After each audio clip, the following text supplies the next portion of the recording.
fishing. It's more gentleman fishery. Salmon are great fish to catch, and a commercial salmon trip, you'd stay on the boat for 2 or 3 days, and then,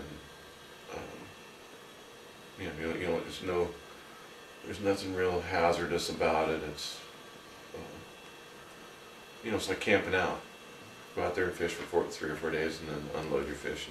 And would you use fishing poles or nets, or what would you use? I use fishing poles for salmon, but most of the boats use a wire with it's kind of like a fishing pole, but each side of the boat, you've seen those boats that anchor out in front of the Bolinas where there's like 2 poles that stick up.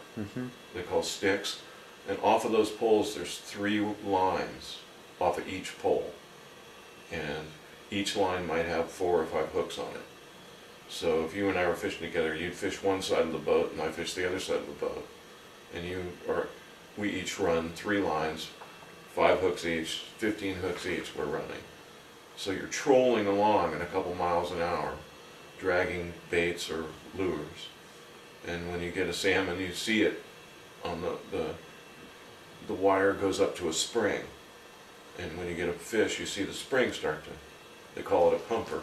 The salmon's trying to pull away, and you have 80 or 90 pound test monofilament leader. So when you bring the wire up, you take the leader off the wire, and then you hand line in the salmon. And it's for that last 20 feet, it's just you and the fish, and it's very challenging, it's fun. And salmon are such a great fish. They're my favorite. If you're asking here what my favorite type of fish is, it's salmon.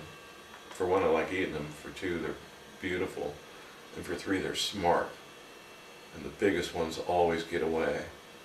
And I look forward to losing a big one every year. I remember them. I remember one from last year that has haunted me for the whole year. On a fishing rod.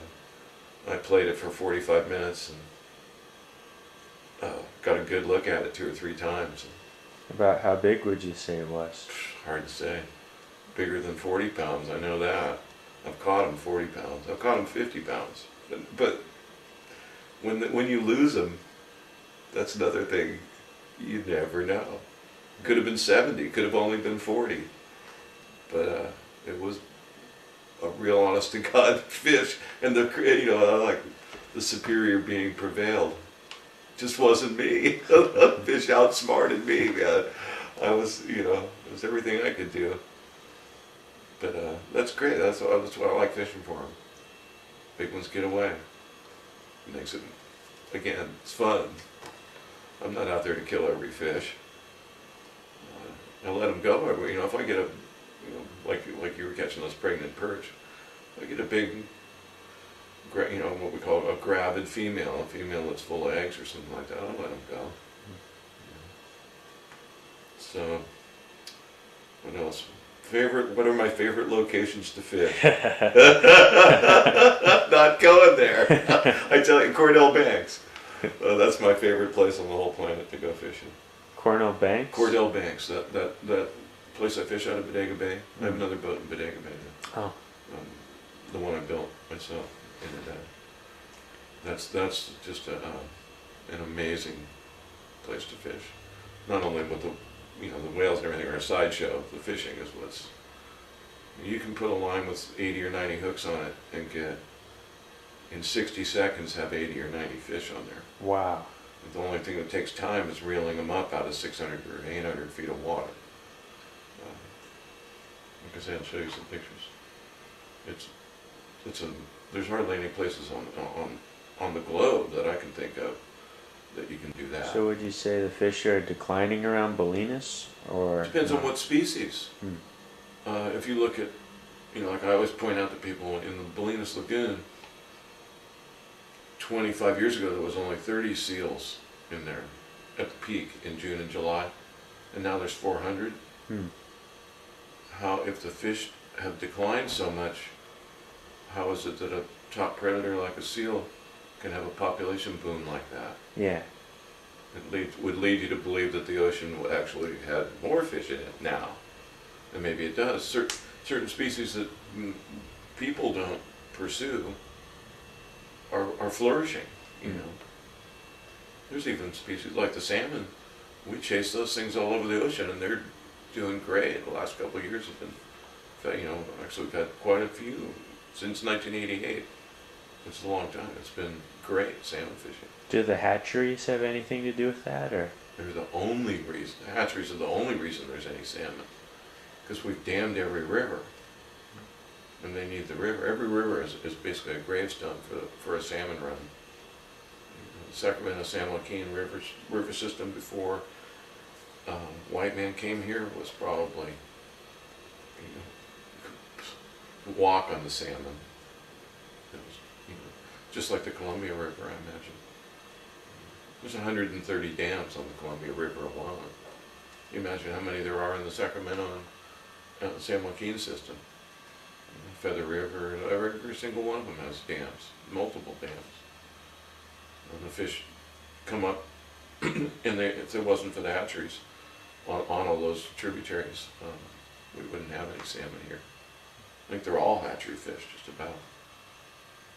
There's the Smith River, might be the only one in California that doesn't have a dam.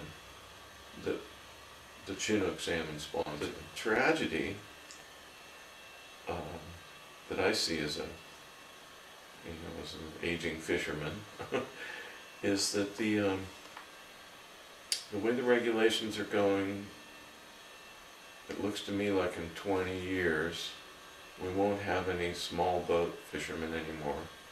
Little ports like San Francisco and the little fleets that fish, you know, Bodega Bay, Half Moon Bay, they will have been replaced by large trawl vessels. You know, basically corporate ownership of the ocean is coming. It's slow, but it's coming. It's a shame. And I'm doing whatever I can to fight it. I go to all the meetings and sit on boards and all this stuff to try to stop it. But it's a tough thing to stop, especially with the current political climate. What we've done is they've bought out all of the marginal trawlers. There was a buyout program last year. So what you're left with is all the most serious guys.